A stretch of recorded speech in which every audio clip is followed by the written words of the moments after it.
মই ষ্টেটিকেল এছিষ্টেণ্ট। মই 10টা 5 মুঠতে মই টাইমত আহোঁ দেই, আজি বুলিয়ে নহয়।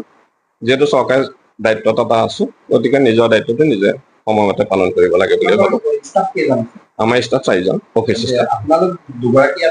হয় হয় হয় হয় হয় হয়। বাকীসকল চাওক, এতিয়া মই তলৰ কৰ্মচাৰী হিচাপেতো মই বিষয়াজনক সুধিব নোৱাৰো আহিয়ে যে আপুনি ক'ত আছে, হয় নে নহয়? মোৰ দায়িত্ব নপৰে ধৰক।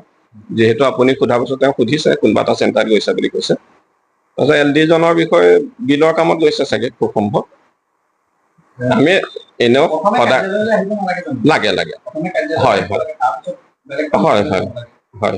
কেতিয়াবা আমিও কিন্তু কেতিয়াবা কাৰ্যালয়লৈ নাহি, যেতিয়া মোৰো চেণ্টাৰ চাবলগীয়া দায়িত্ব থাকে ধৰক, তেতিয়া মই কিন্তু গুচি যাওঁ ধৰক।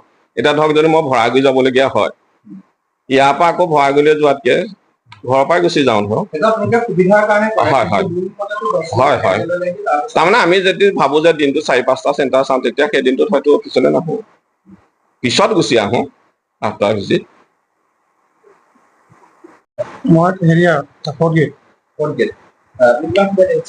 মই 9:45 পাইছোঁ।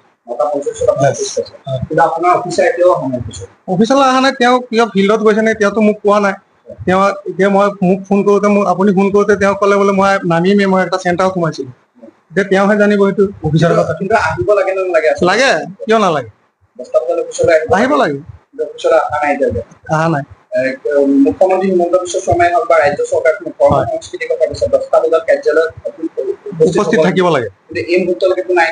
কি ক'ব আপোনালোক কিন্তু সচেতন, আপোনালোক সময়মতে উপস্থিত হৈছে, তেওঁলোক উপস্থিত হোৱা নাই, কি ক'ব?